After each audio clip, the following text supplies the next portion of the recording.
કેમ છો? મજામાં? જય Shri Krishna. So today I am here with the new lecture of chapter number 2 electric potential and capacitance. तो previous lecture से ही हमने अपनी जर्नी स्टार्ट की थी कैपेसिटेंस से. तो एक बार थोड़ा और रिवीजन कर दे अगर आपको थोड़ा कैपेसिटेंस समझ में ना आया हो तो. हम 3 तरह की क्वांटिटी अपने 12th साइंस में पढ़ने वाले हैं, फिजिकल क्वांटिटीज. वो है रजिस्टर, कैपेसिटर एंड इंडक्टर. ये तीनों सर्किट डिवाइस कहलाते हैं और इसका एक चैप्टर भी आएगा, चैप्टर नंबर 7. उसमें LCR, L is denoted for inductor, C is denoted for capacitor and R is denoted for resistor. इन दोनों की जो एक्चुअली जो कैपेसिटी है उसके हिसाब से इंडक्टर के लिए है इंडक्टेंस, कैपेसिटर के लिए है कैपेसिटेंस एंड रजिस्टर के लिए है resistance. So resistance, capacitance and inductance ये प्रॉपर्टी है इंडक्टर की, कैपेसिटर की और रजिस्टर की. लेकिन आज तो हम कैपेसिटर के बारे में ही बात करने वाले हैं. अगर थोड़ा सा भी अगर डाउट हो प्रीवियस लेक्चर में तो यहाँ पे हम फर्स्ट 5-10 मिनट में वो क्लियर करवा लेते हैं. कैपेसिटेंस उसका फॉर्मूला है C is equal to Q upon V. Equation से हमें लगता है कि कैपेसिटेंस चार्ज और पोटेंशियल पे डिपेंडेंट है, लेकिन नहीं. कैपेसिटेंस चार्ज और पोटेंशियल पे इंडिपेंडेंट है. वो किस पे डिपेंडेंट है? It is dependent upon the dimension of the capacitor and medium. उस पर डिपेंडेंट है. फिर इसका यूनिट पहले तो हम बोल सकते हैं कूलम और वोल्ट, लेकिन इस चैप्टर में और आगे भी कैपेसिटर का उसका फेमिलियर जो यूनिट है वो है फेराडे और it is denoted by capital F. Other 2 unit convenient faraday small unit में भी हो सकते हैं, that is micro faraday and pico faraday. आपको याद रखना है micro means 10⁻⁻⁶ and pico means 10⁻⁻12. Complete. हम यहाँ पे कैपेसिटर के 3 टाइप लर्न करने वाले हैं. एक है parallel plate capacitor, spherical capacitance and cylindrical capacitance. उसके 3 type. First parallel plate, second spherical, third cylindrical. लेकिन 90% जो क्वेश्चन हमारे टेक्स्ट बुक में है वो पैरेलल प्लेट कैपेसिटर की वजह से है. ये स्फेरिकल और सिलिंड्रिकल JEE और नीट में पूछे जाते हैं. देन आफ्टर पैरेलल प्लेट का यूज क्यों ज्यादा होता है और स्फेरिकल को क्यों इतना यूज नहीं किया जा सकता, तो उसके लिए भी हम आपको बता दें कि अगर स्फेरिकल की बात करें तो उसपे चार्ज का डिस्ट्रीब्यूशन सरफेस के ऊपर होता है और इसकी रेडियस R. तो यहाँ पे 2 ड्रॉबैक्स है. फर्स्ट ड्रॉबैक इसका पोटेंशियल लो है क्योंकि इसकी रेडियस हम R से लेकर इनफाइनाइट तक ले सकते हैं. तो पोटेंशियल लो हो जाएगा और आप बोलेंगे सर पोटेंशियल लो होने से कैपेसिटेंस तो बढ़ जाएगा. लेकिन दूसरी बात है इसकी एनर्जी इज नॉट बाउंडेड. हम इसकी एनर्जी को बाउंड नहीं कर सकते क्योंकि इसकी जो इलेक्ट्रिक फील्ड लाइन होगी वो रेडियली आउटवर्ड डायरेक्शन में होगी. तो इसको बाउंड करना पॉसिबल नहीं है, तो इसका यूज कम होता है. इसका एग्जांपल हमने लिया था, अगर अर्थ को हम कैपेसिटर कंसीडर कर ले तो उसका कैपेसिटर किस तरह डिराइव हो सकता है. कैपेसिटेंस का equation Q upon V. Point charge इसको हम पोटेंशियल हमने फाइंड किया था कि Q upon R. Put this value in this equation, so that is R by K और R K की वैल्यू रख दे 1/4πε0. So C is equal to R 4πε0. यहां से आपको पता चल जाता है कैपेसिटेंस चार्ज और पोटेंशियल पे डिपेंडेंट नहीं है. तो ये पूरी कहानी थी स्फेरिकल कैपेसिटेंस की. कंप्लीट. इसमें ड्रॉबैक्स है, इसलिए इसका यूज कम होता है। हम यूज करेंगे पैरेलल प्लेट कैपेसिटर का। कंप्लीट। कैपेसिटर की जो नॉर्मल डेफिनेशन है, that a device of conductor insulated from each other at A distance d। Complete. तो उसे हम कैपेसिटर कह सकते हैं। आज जो हम पढ़ने जा रहे हैं वो है parallel plate capacitor. Parallel plate capacitor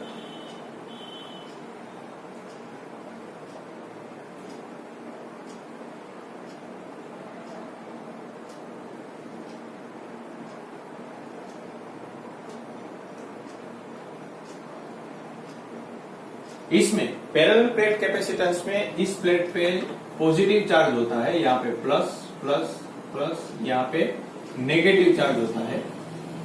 दोनों का एरिया A1 A2, लेकिन हम दोनों का एरिया सेम ले लेंगे। यहाँ पे डिस्टेंस D, लेकिन आपको याद रखना है D is quite less than area. दोनों प्लेट के बीच का डिस्टेंस बहुत कम लेना है। Complete. So that is parallel plate capacitor. इस तरह भी हो सकता है, यहाँ पे प्लस, यहाँ पे माइनस, और दोनों के बीच का डिस्टेंस d। अब आप बोलोगे सर प्लस और माइनस किस तरह आते हैं? तो अगर हम ये कैपेसिटर का सिंबल है, कंप्लीट, अगर वेरिएबल कैपेसिटर हो तो इस तरह हम डिनोटेट करेंगे, that is the symbol of variable capacitor. उसको हम चेंज कर सकते हैं, लेकिन इट इज फॉर वेरिएबल। अगर इस तरह का कैपेसिटर का सिंबल हो, दोनों लाइन सेम होनी चाहिए पैरेलल, तो ये वेरिएबल नहीं, ये फिक्स्ड है। एक बार बन गया फिर आप उसको चेंज नहीं कर सकते।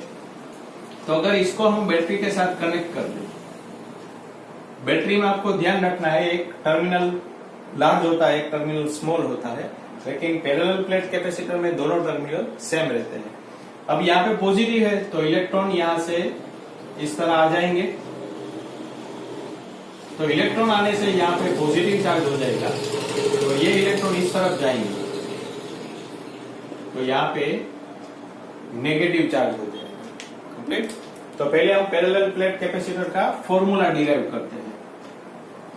जैसे कि यहाँ पे मैंने बोला था कि स्फेरिकल कैपेसिटर में एनर्जी बाउंडेड नहीं है, लेकिन यहाँ पे बाउंडेड है, क्योंकि इलेक्ट्रिक फील्ड कैसी होगी, पॉजिटिव से नेगेटिव की तरफ। तो यहाँ पे इलेक्ट्रिक फील्ड कैसी है, बाउंडेड है बिटवीन द टू प्लेट्स। अब यहाँ पे हम इलेक्ट्रिक फील्ड लाइन देखेंगे। Due to positive charge electric field line कैसी होगी, रेडियली आउटवर्ड डायरेक्शन, और नेगेटिव चार्ज की वजह से रेडियली इनवर्ड डायरेक्शन। तो दोनों इलेक्ट्रिक फील्ड लाइन कैसी है, सेम डायरेक्शन में। कंप्लीट। तो चैप्टर नंबर 1 में गाउस की जो सेकंड एप्लीकेशन थी इनफाइनाइट प्लेन शीट में, उसमें हम प्रूफ कर चुके थे that electric field is sigma upon 2 epsilon 0। अगर पॉजिटिव चार्ज हो तो उसकी सरफेस चार्ज डेंसिटी पॉजिटिव होती है, नेगेटिव चार्ज हो तो उसकी सरफेस चार्ज डेंसिटी नेगेटिव होती है। What is surface charge density? That is charge per area. Sigma means Q upon A।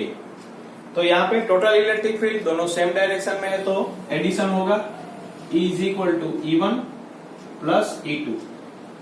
Value put करते हैं sigma upon 2 epsilon 0 plus sigma upon 2 epsilon 0। So E is equal to sigma upon epsilon 0, equation number 1। यहाँ पे sigma की value रख देते हैं,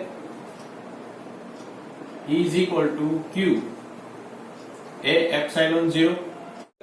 दोनों plate के बीच का पोटेंशियल डिफरेंस डेल्टा V है, तो हम पढ़ चुके हैं delta V is equal to E dr। Dot product remove करेंगे तो कोस डिस्प्लेसमेंट और electric field both are same direction, so angle between them is 0। सो potential delta V is equal to E dr। यहाँ पे अगर एक plate का potential कम लिया जाए तो V is equal to E, दोनों प्लेट के बीच का डिस्टेंस है D। यहां से E की वैल्यू रख देते हैं, V is equal to Q D A epsilon 0। Now capacitance Q upon V, so A epsilon 0 upon D। ये था फॉर्मूला पैरेलल प्लेट कैपेसिटेंस का। लेकिन ये किसके लिए है?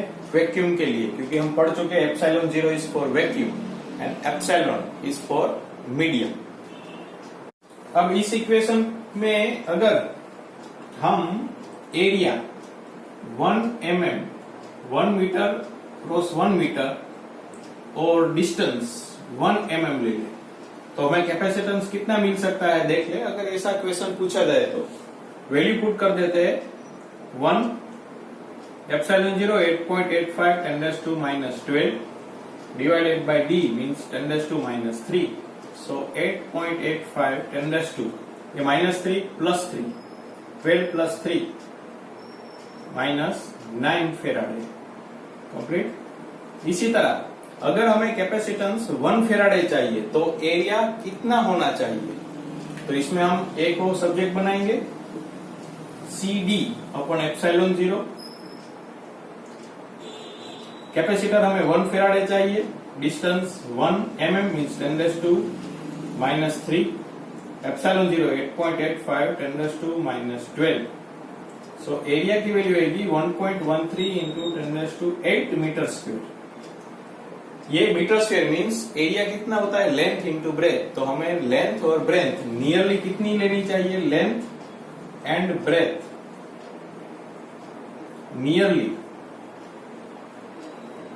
1 into 10⁻4 metre, it means 10 kilometre. सोचिए अगर हमें 1 फेराडे कैपेसिटर चाहिए तो लेंथ और ब्रेथ नियरली 10 किलोमीटर लेनी पड़ेगी। इसलिए हम कैसा कैपेसिटर बनाते हैं? माइक्रो फेराडे और पाइको फेराडे में ही बनाते हैं। ठीक है, अब हम डिराइव करेंगे फोर्स का इक्वेशन। अगर कोई एक प्लेट की वजह से दूसरी प्लेट में फोर्स लगे तो उसका फॉर्मूला क्या होगा? ठीक है, अगर हमें क्वेश्चन पूछा जाए derive the formula of force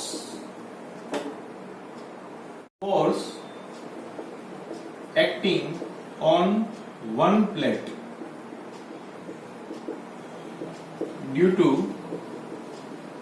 another plate. इस तरह का क्वेश्चन हमें पूछा जाए, ये जो फॉर्मूला डिराइव होगा वो आपको JEE नीट और गुजकेट में यूज आ सकता है। पूछा इस तरफ है, अगर दो पैरेलल प्लेट है उसके बीच का डिस्टेंस D और एरिया A है। अब यहाँ पे Q चार्ज लेंगे और यहाँ पे प्लस, तो यहाँ पे एक की वजह से इलेक्ट्रिक फील्ड लाइन प्रोड्यूस होगी, वो हमें पता है। एक प्लेट की वजह से इलेक्ट्रिक फील्ड लाइन कैसी होगी? E1 is equal to sigma upon 2 epsilon 0। और अगर सेकंड प्लेट पे Q चार्ज है, if charge on second plate is capital Q ले लेते हैं, कैपिटल Q, तो इस पे फोर्स कितना लगेगा? तो आपको पता है फोर्स का equation F is equal to QE1। QE1 की वैल्यू रख दे सिग्मा अपॉन 2 एप्सिलॉन 0, यहां से सिग्मा की वैल्यू रख दे Q upon A, so F is equal to Q square upon 2A epsilon 0। अब ऊपर और नीचे D से डिवाइड कर देते हैं। F is equal to Q square upon D 2A epsilon 0 upon D, but C is equal to A epsilon 0 upon D. Put this value in this equation. So F is equal to Q square upon D 2C. So F is equal to Q square upon 2CD. ये भी आपको काम आ सकता है। अब क्या करेंगे? Q की value CV, put this value. So F is equal to C square B square upon 2CD. C cut हो गया, so F is equal to CV square upon 2D, या हम लिख सकते हैं 1/2 CV स्क्वेयर अपॉन D। ये force का formula है, ये आपको कई बार भी काम आ सकता है। ये फोर्स का फॉर्मूला है, that force acting on one plate due to force acting on one plate to another plate. ठीक है, इस तरह से। अब हम डिराइव करेंगे पोटेंशियल एनर्जी का इक्वेशन। ये हमने ऑलरेडी डिराइव किया था स्फेरिकल कैपेसिटर के लिए, लेकिन अब हम डिराइव करेंगे पैरेलल प्लेट कैपेसिटर के लिए। यहाँ पैरेलल प्लेट कैपेसिटर, दोनों के बीच का डिस्टेंस d, एरिया हम ले लेंगे a, यहाँ पे प्लस क्यू चार्ज, यहाँ पे माइनस क्यू चार्ज। अगर थोड़ा सा dq चार्ज हम यहाँ पे लेके आए तो क्या हमें वर्क करना पड़ेगा, दैट इज, और वो वर्क इस प्लेट के अंदर पोटेंशियल एनर्जी के फॉर्म में स्टोरेज होगा। तो वो हम किस तरह डिराइव कर सकते हैं, हमें पता है work external, that potential is equal to dw upon dq, that dw external is equal to v dq।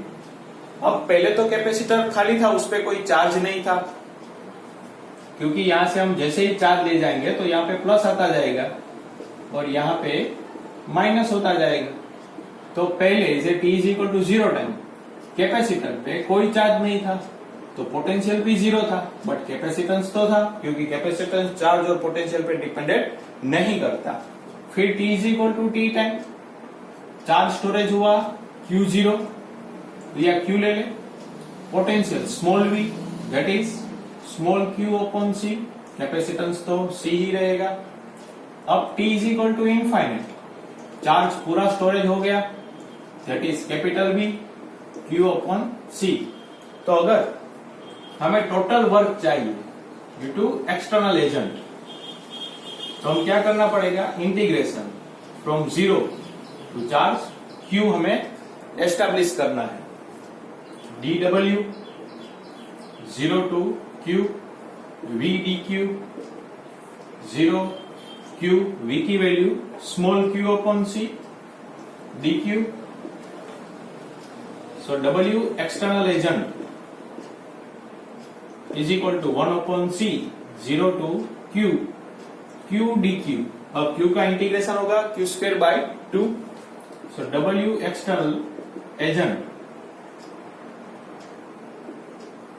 is equal to 1 upon c q square by 2 lower limit upper limit. अब upper limit minus lower limit, so this work storage as a potential energy q square upon 2c. That is the most important formula. इसे हम derive कर सकते हैं another form में भी। put the value q is equal to cv, so u is equal to c square v square upon 2c, यहां से c cut, so u is equal to 1/2 cv square. Another c का formula q upon v, put this value in this equation, that u q square 2q upon v, q से q cut हो गया, so qe by 2। It is also a important formula. अब energy density complete, ये note कर लिया। What is energy density? That energy per unit volume, that is known as energy density. Energy density is equal to energy per unit volume. चलिए formula derive करते हैं। Energy density को हम denotate करेंगे रो ई। इसी तरह की energy density for magnetic field भी आप डिराइव करेंगे, ठीक है। So energy 1/2 cv square, volume area into volume is equal to area into length, so a into d, length ही ले या ब्रेथ ले कोई प्रॉब्लम नहीं। अब c की वैल्यू रख देते हैं, a एप्सिलॉन 0 अपॉन d, यहाँ v square upon ad, a से a कट हो गया, so 1/2 epsilon 0 v square upon d square, ऐसे हम लिख सकते हैं epsilon 0 v upon d, but v is equal to E D.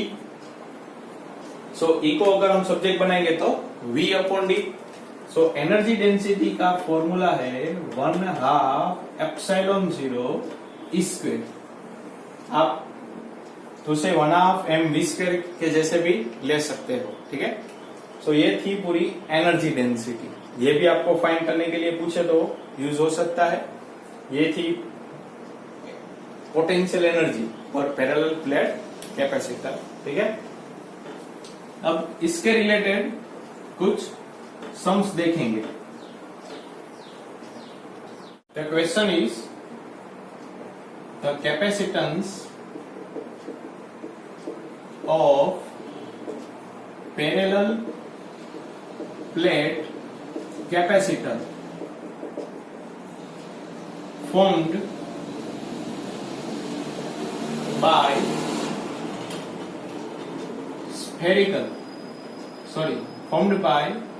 circular plate of diameter 4 centimeter is equal to the capacitance of sphere of dia 200 centimeter. Then find the distance between two plate.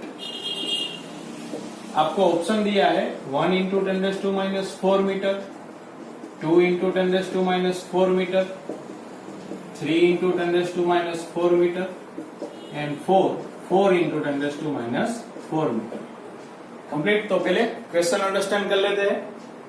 The capacitance of parallel plate capacitor formed by circular plate of dia 4 centimetre. तो parallel plate capacitance का equation है A epsilon 0 upon D। लेकिन हमें area नहीं दिया, हमें radius दी गई है। डायमीटर कितना है 4 सेंटीमीटर, उसका रेडियस 2 सेंटीमीटर और मीटर में 2 into 10⁻² मीटर, क्योंकि यहाँ पे सब ऑप्शन मीटर में है। कंप्लीट। और एरिया की वैल्यू रख देते हैं πr² epsilon 0 upon D, equation number 2। अब ये कैपेसिटेंस किसके बराबर है? Is equal to the capacitance of sphere. Sphere का फॉर्मूला था 4πε0r, इक्वेशन नंबर 3। इसमें डायमीटर कितना है 200,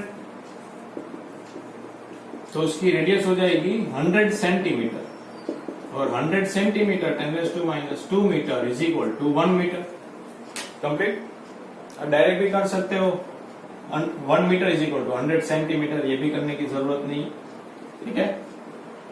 अब इक्वेशन 2 और 3 को कंपेयर कर देते हैं। πr² epsilon 0 upon D is equal to 4πε0r। यहाँ से pi cut, epsilon 0 cut, so D r² upon 4r। Put the value, r की value 2 into 10⁻² square, 4 into 1. So D is equal to 4 into 10⁻⁴ divided by 4. So D is equal to 1 into 10⁻⁴ metre. आपका option 1 सही है। इस तरह के question भी पूछे जा सकते। यहाँ पे पैरेलल प्लेट और स्फीयर का कैपेसिटेंस हमने कंपेयर कर लिया, ठीक है।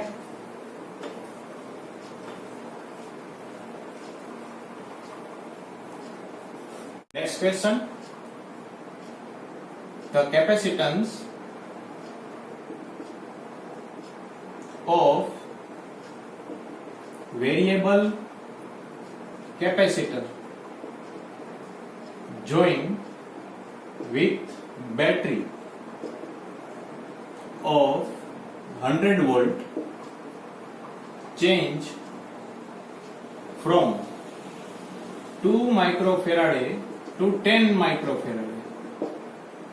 So find the change in potential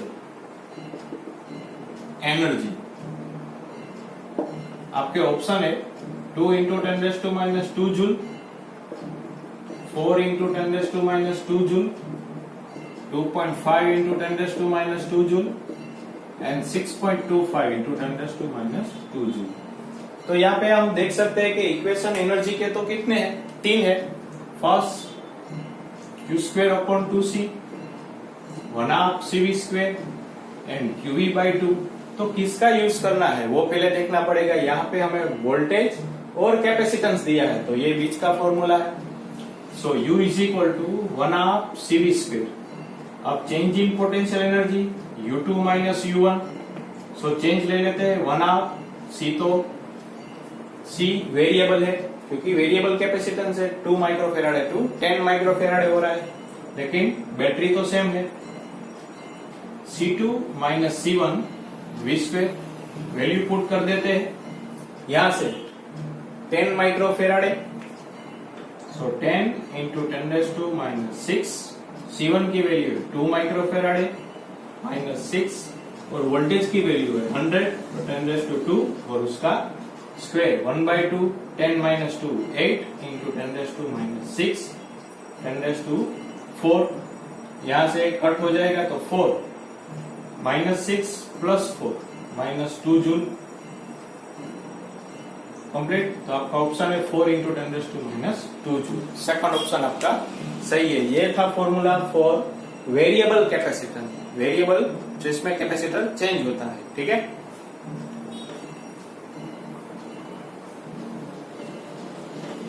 question मैं आपको होमवर्क में देता हूं जिसका आंसर आपको मुझे कमेंट सेक्शन में बताना है। The question is a 12 picofarad capacitor is connected with 50-volt battery, then what is the electrostatic energy stored in it? Complete. आपसे ऑप्शन नहीं दे रहा हूं क्योंकि ये सिंपल सिर्फ 10 सेकंड में क्वेश्चन होने वाला है। ठीक है, तो आज का लेक्चर बस इतना ही पैरेलल प्लेट कैपेसिटर के रिलेटेड। इसके बाद हम देखेंगे कैपेसिटर का कॉम्बिनेशन, सीरीज, पैरेलल। ठीक है, सो पढ़ते रहिए, हंसते रहिए, अपने परिवार का ख्याल रखिए। जय श्री कृष्ण।